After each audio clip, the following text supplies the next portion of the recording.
నమస్తే, నేను అంకిత.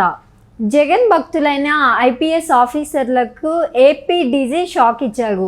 వాళ్ళు ప్రతిరోజు ఆఫీస్కి రాగానే సంతకం చేయాలి అనేసి ఒక డిమాండ్ అయితే చేశారు. సో అసలు ఇది ఎందుకు ఈ డెసిషన్ తీసుకున్నారు అన్న విషయంపై డిస్కస్ చేయడానికి నాతో పాటు సీనియర్ అనలిస్ట్ జగదేవ్ సార్ ఉన్నారు. ఆయనతో మాట్లాడదాం.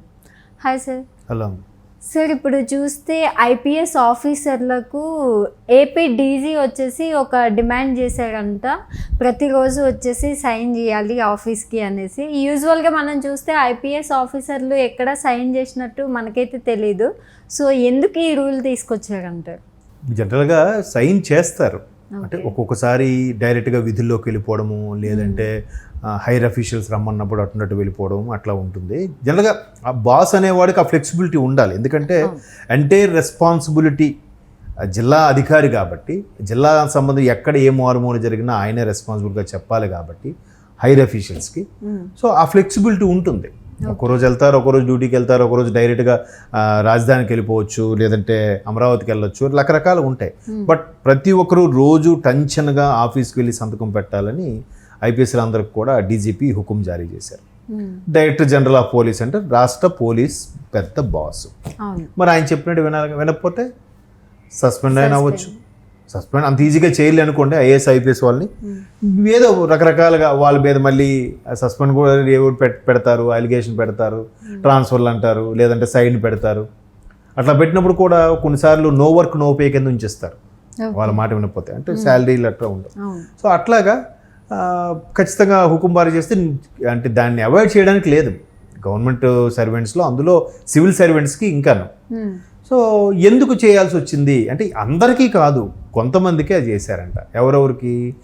గత ప్రభుత్వంలో ఎవరైతే ప్రభుత్వానికి అండగా నిలబడ్డారో, ప్రభుత్వానికి ఫేవర్గా అన్ని పనులు చేశారో వాళ్ళకే ఈ విధమైన హుకుం జారీ చేశారన్నట్టుగా తెలుస్తుంది. అంటే ఇప్పుడు క్లియర్గా అధికార పక్షపాతి, లేదంటే జెన్యున్గా ఫ్రాంక్గా ఉన్నాడు, లేదంటే సరిగా పట్టించుకోవట్లేదు, ఈయన ఎవడి వైపు ఉండడు అనేవాళ్ళు వేరుంటారు. కొంతమంది క్లియర్గా అధికార పార్టీ వాళ్ళు వచ్చేసరికి వాళ్ళకి పామేస్తూ ఉంటారు, బిస్కెట్స్ వేసేస్తూ ఉంటారు. అటువంటి వాళ్ళ ప్రవర్తన తెలిసిపోతుంది. ఇప్పుడు సివిల్ సర్వెంట్ అనేవాడు ఎవ్వడికి భయపడకూడదు కూడా, అవసరం లేదు. ఎందుకంటే చాలామంది అనుభవజ్ఞులు కూడా చెప్పింది ఏంటంటే, civil servants especially IAS IPS లాంటి అధికారులు కానీ సరైనోళ్ళు ఆ ప్రభుత్వంలో ఉంటే, ఒక 10 మంది కానీ ఉంటే, సీనియర్ మోస్ట్ అధికారులు నిబద్ధతతో కూడిన ఉంటే అసలు ప్రభుత్వాన్ని వాళ్ళే నడిపించేస్తారంట. ఇంకా రాజకీయ నాయకులకి, ప్రజాప్రతినిధులకి ఇంకా పనే ఉండదు. ఎందుకంటే ముఖ్యమంత్రి అడుగుతారు, మీరు ఎట్లా చేయాలనుకుంటున్నావు, ఈ పథకాలు ప్రజలకు ఇవ్వాలనుకుంటున్నావు, లేదంటే ఇది ఇంప్లిమెంట్ చేయాలనుకుంటుంటే ఖచ్చితంగా సార్ మీరు ఇలా చేయండి బాగుంటుంది, ఇలా చేయండి పెడితే బాగుంటుంది, ఇది ఇలా ఉంటుంది, దీంట్లో లోటుపాట్లు ఇవి, లేదా మీరు మంచి కాన్సెప్ట్ చెప్పారు సార్, మీరు దాన్ని నేను ముందు ట్రయల్ రన్ చేస్తాను సార్, బాగుంది అనుకుంటే మొత్తం అన్ని జిల్లాలకు ఇంప్లిమెంట్ చేద్దాం సార్ అని వాళ్ళే చేసేస్తారు. ఎంత మేధావులు వస్తారమ్మా సివిల్ సర్వెంట్స్ అంటే, ఏదో చూసి కాపీ కొట్టి పాస్ అయిపోయిన వాళ్ళు కాదు వాళ్ళు. రోజుకి 16 నుంచి 18 గంటలు కష్టపడితే కానీ అలా స్థాయిలో ఉండరు కదా. సో అటువంటి వాళ్ళు మేధావులు ఉంటే ఖచ్చితంగా రాజకీయ నాయకులకు కూడా చాలా ఉత్సాహం ఉంటుంది. అరే ఈయన మనం ఏది చెప్పినా కూడా చక్కగా ఇంప్లిమెంట్ చేస్తున్నాడు రా, ఇటువంటి కూడా మనకు కావాలరా. ఇప్పుడు పవన్ కళ్యాణ్ గారు ఏం చేశారు, ఆయన పేరు కృష్ణతేజ, ఎక్కడో కేరళలో ఉన్న ఒక ఐఏఎస్ ఆఫీసర్ని, మన తెలుగువాడిని, అరే ఆయన గతంలో కూడా కేరళ వరదలు వచ్చినప్పుడు ఎంత బాగా ఇంప్లిమెంట్ చేశాడు, ఎంత బాగా ఒక వరద బాధితులకు ఫౌండేషన్ పెట్టి వాళ్ళని అనాథలైపోయిన పిల్లల్ని చదివించడం, వాళ్ళకి ఫండ్స్ మొబిలైజ్ చేయడం, వాళ్ళకి ఇమీడియట్గా పునరావాస కేంద్రాలు ఏర్పాటు చేయడం, అన్నీ కూడా చక చేశాడంట ఆయన. ఆయన చూసి పవన్ కళ్యాణ్ ఈయన మన తెలుగువాడు, ఈయన మనకు కావాలి అని చెప్పి పట్టుపట్టి కేంద్రానికి లేఖ రాసి ఆయన ఇక్కడ తెప్పించుకున్నాడు. ఇప్పుడు చూసారా, ఒక ఐఏఎస్ ఆఫీసర్ పవర్ఫుల్గా ఉంటే ఏ రేంజ్లో ఉంటుంది, అలాగే ఒక ఐపీఎస్ ఆఫీసర్లు కూడా శాంతి భద్రతలు అన్నీ కంట్రోల్ ఉంటాయి.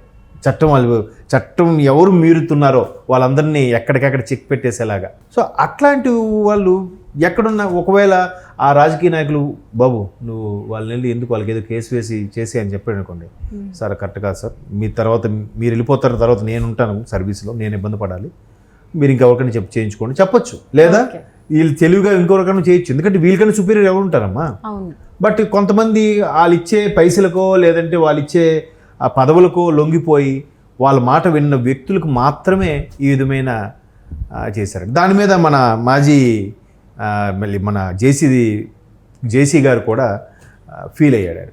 ఇదేంటిది బెయిల్ మీద ఉన్న ముద్దాయిలు కూడా రోజువారీ వెళ్ళి స్టేషన్కి రోజు విడిచి రోజువారీ వెళ్ళి స్టేషన్ సంతకం పెడతారు, ఊరొదులు పారిపోకూడదని కండిషన్ ఉంటుంది కదా.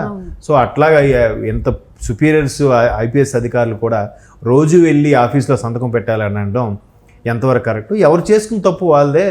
గతంలో వాళ్ళు అలా కుమ్ము కాశారు కాబట్టి గత ప్రభుత్వాలకి వాళ్ళు ఇప్పుడు ఈ పరిస్థితి ఎదుర్కొంటున్నారు అన్నట్టుగా జేసీ ప్రభాకర్ రెడ్డి గారు కూడా అట్లా ఫీల్ అయ్యారండి. సార్ ఇక్కడ మీరు అన్నట్టుగా కొంతమందికి మాత్రమే ఇట్లా చెప్పారు అనేసి అంటున్నారు కదా. సో మరి కొంతమంది ఐఏఎస్లు ఊరుకుంటారా ఇట్లా వాళ్ళకి మాత్రమే ఇట్లా డైలీ ఆఫీస్కి వచ్చి సైన్ చేయాలని? ఇది ఎంతవరకు కరెక్ట్ అంటే తెలిసిపోతుంది కదమ్మా. ఇప్పుడు తప్పు చేసిన వాడికి ఆ బెంకు ఉంటుంది, ఆ బెరుకు ఉంటుంది.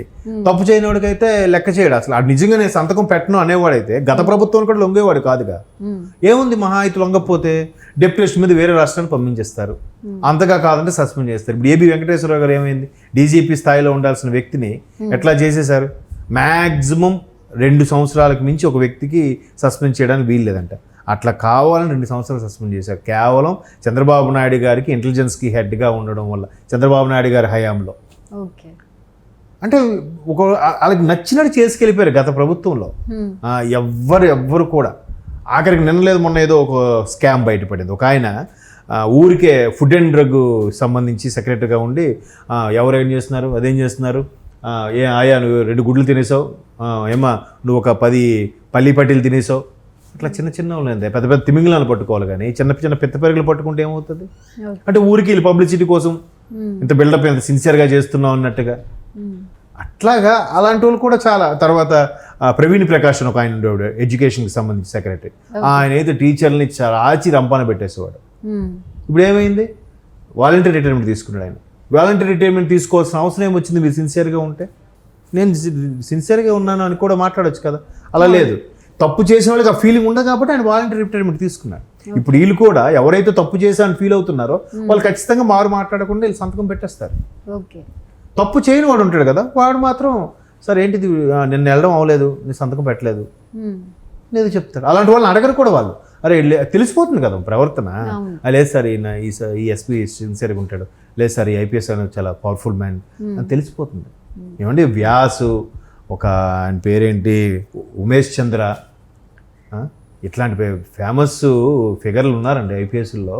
వాళ్ళ పేర్లు ఈ రోజుకి చెప్పుకుంటాం, వాళ్ళ భూమి మీద లేకపోయినా. ఎందుకు అంత పవర్ఫుల్? వాళ్ళు ఒక మార్కు సెట్ చేసి వెళ్ళిపోయేవారు.